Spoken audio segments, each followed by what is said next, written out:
Esta jornada donde líderes mundiales, sobre todo, han empezado a emitir opiniones, discursos, hay un cruce dialéctico entre Vladimir Putin y Joe Biden. Vamos a conversar con Pascal Drouot, especialista en relaciones internacionales, que va a ayudarnos a entender un poco este contexto muy próximo al primer aniversario del inicio de la invasión rusa en Ucrania. Le damos entonces la bienvenida a Pascal, que está con nosotros. Pascal, ya te vemos.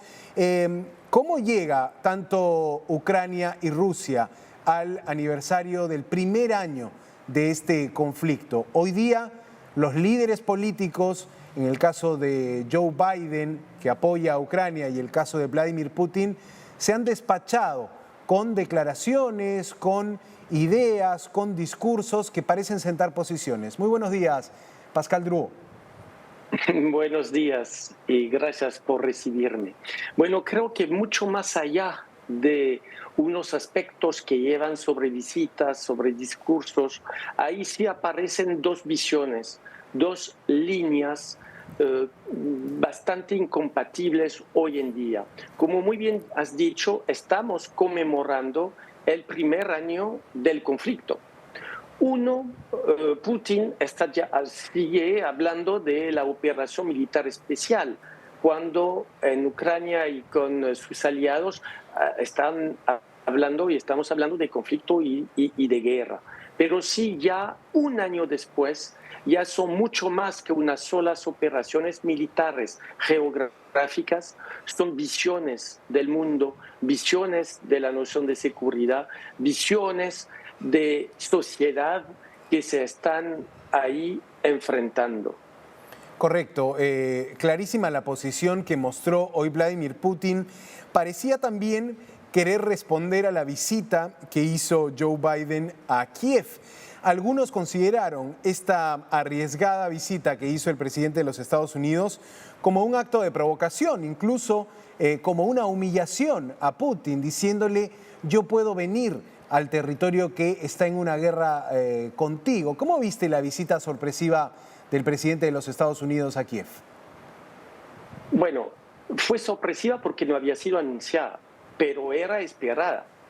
Esperada porque ya desde un año líderes de la Unión Europea, líderes que apoyan pues, a Ucrania, se habían manifestado y habían venido en Kiev. Hago referencia al presidente francés, Emmanuel Macron, tanto como al canciller alemán, que sean todos los líderes europeos. Entonces, sí era una visita esperada, se cumplió ayer, por cierto. Joe Biden estuvo unas horas en Kiev, fue sumamente simbólico y yo diría, me hizo recordar a momentos claves históricos de otros presidentes. Todos nos recordemos, por ejemplo, de Kennedy en Berlín en junio 63, o Ronald Reagan también en los 80, ahí también en Berlín. Es decir, que son momentos claves, simbólicos, que se inscriben en la historia, pero que fijan una visión.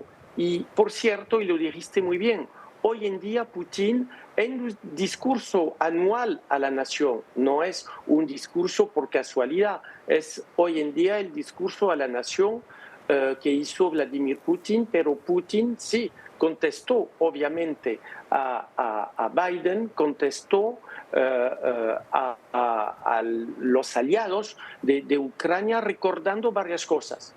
Primero, recordando que sigue la ofensiva rusa en el este, en Ucrania. Segundo, recordó que para él el Occidente es el responsable de dicha escalada. Y recordó todo eso para crear una coherencia, tanto como para galvanizar un pueblo, que las sanciones no llevan los frutos esperados, lo que vamos a ver, me imagino, un poco después, porque hay que revisar todas esas declaraciones, y anunció retorsiones, como muy bien dijiste, dentro del campo nuclear con el New START. El New START es el Tratado de Control y Limitación de Armas Nucleares que había sido firmado entre otros Estados Unidos y Rusia. Es decir, pues que es toda una retórica, todo un discurso que se inscribe en una voluntad de coherencia, unión de Rusia, pero también pues de decir, no somos responsables de nada. Nosotros hemos llevado a cabo esa operación militar especial para prevenir la guerra. Entonces, la prevención de la guerra permite todos los abusos, todos los abusos están diciendo en el occidente, y hago referencia, por cierto, a Jens Stoltenberg, el secretario general de la OTAN, que calificó de irresponsable la suspensión de Rusia en el New START. Mira, y ya ha habido una reacción entonces, porque la OTAN está calificando, como tú bien dices, o está rechazando, está considerando que no es positivo que Rusia haga este alto, porque lo que ha anunciado Vladimir Putin es que congela la participación rusa en este programa que busca controlar y reducir el tema del armamento nuclear. Pero te quería preguntar también, parecía hoy el presidente ruso intentar convencer a su auditorio de que la economía rusa está resistiendo, de que de alguna manera las sanciones económicas de Occidente hacia Rusia no han afectado la economía rusa. Pero ¿tiene asidero, digamos, en la realidad esto, o era más bien un discurso propagandístico que buscaba un poco levantar la moral de los parlamentarios? Hay un poco de todo esto. Primero, las cifras oficiales del Banco Central ruso hace aparecer una baja del PIB ruso de 2.2% para el año que pasó. Obviamente es menos de lo que estaba proyectado el año pasado cuando empezó todo el conflicto, pero la baja ahí está. Las sanciones ahí están, y lo veo, por ejemplo, con esa baja de 60% de compras de vehículos en Rusia. Ahora, obviamente, Rusia y el poder ruso se está diversificando en términos de exportaciones. Ya no exporta hacia Europa del Oeste, ponemos sus hidrocarburos, entonces consolidó las rutas hacia Asia, China e India. Pero obviamente las sanciones que fuesen tanto sanciones en términos comerciales como personales, porque ahí están bajo sanciones varias personas importantes para el régimen de Putin, lleva obviamente consecuencias. Pero Rusia es un país continente.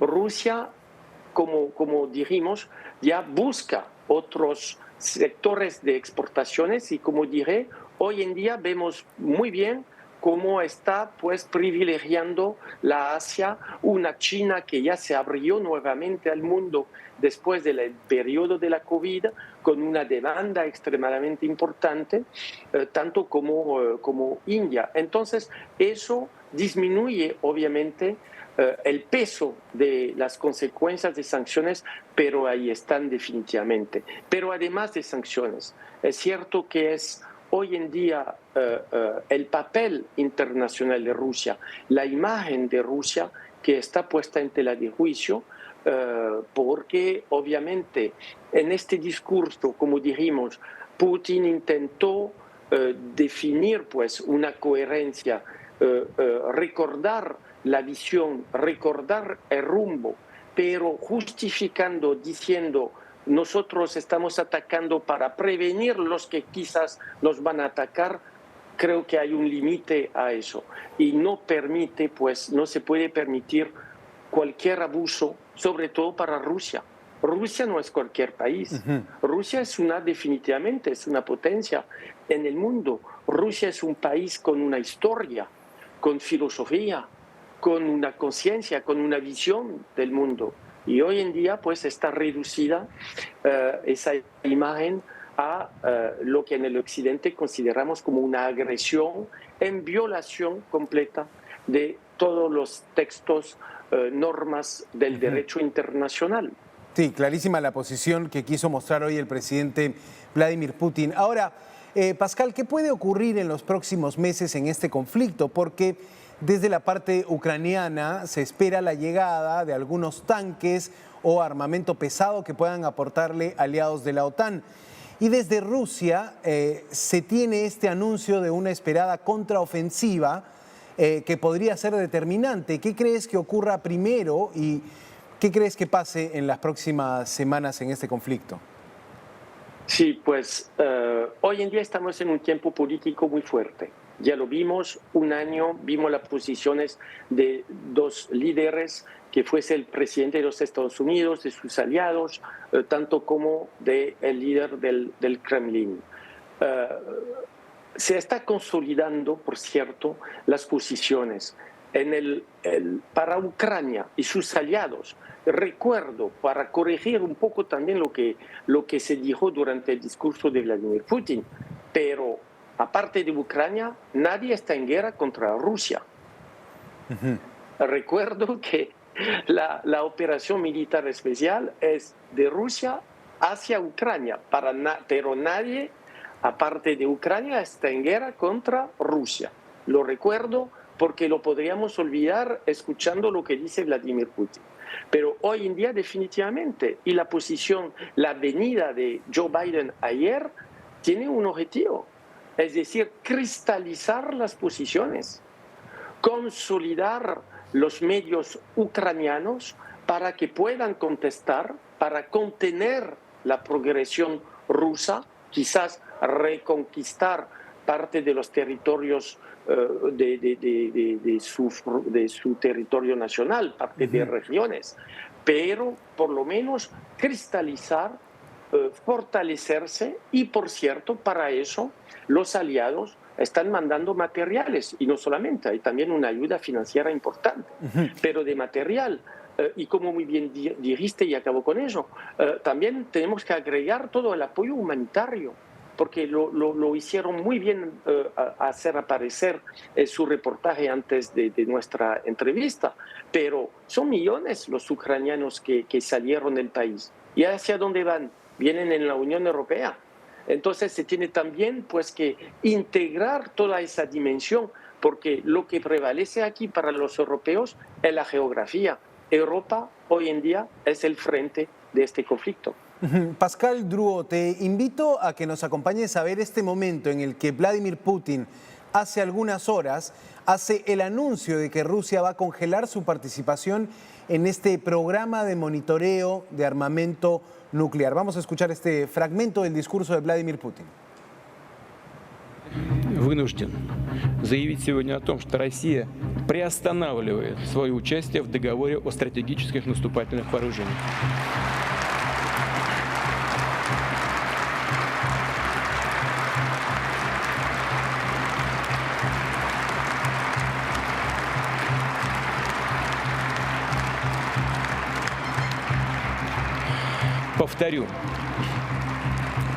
Повторю, не выходит из договора. Нет, а именно приостанавливает свое участие. Но прежде чем вернуться к обсуждению этого вопроса, мы должны для себя понять, на что все-таки претендуют такие страны Североатлантического альянса, как Франция и Великобритания. И как мы будем учитывать их стратегические арсеналы. Ahí estaba el momento donde Vladimir Putin dice Rusia suspende su participación en este tratado, pero no parece hacerlo en toda la expresión de la palabra, porque dice no abandonamos el tratado, solo suspendemos nuestra participación. Esto en concreto le va a permitir a Rusia que no haya otro país monitoreando o haciendo una inspección a su arsenal nuclear, ¿o cuáles son las consecuencias concretas de salirse de este tratado START? Concretamente, suspendiendo pues su papel en ese New START que hace referencia a los tratados de limitación y de control en los años 80 y 90, START 1 y START 2. El New START toma en consideración la evolución de los potenciales de Estados Unidos y Rusia, de la tecnología, y se puso en marcha hace estos últimos años. Entonces esa suspensión abre sobre todo, es un mensaje político muy fuerte, primero, al nivel bilateral con Washington, pero también pues abre espacios, y espacios diría de respiración para unos países que están llevando a cabo unos programas en este riesgo de proliferación nuclear. Pienso obviamente en la Corea del Norte. Entonces, se abre espacio, se pone más complejo, pues, el contexto nuclear internacional, creando este medio ambiente del cual Vladimir Putin espera sacar provecho para avanzar sus posiciones. Bien, Pascal Druo, especialista en relaciones internacionales, ha estado con nosotros comentando esto que ya es la proximidad del aniversario primero de la invasión rusa en Ucrania. Muchas gracias, Pascal, por su tiempo. Muchas gracias. Gracias, un placer.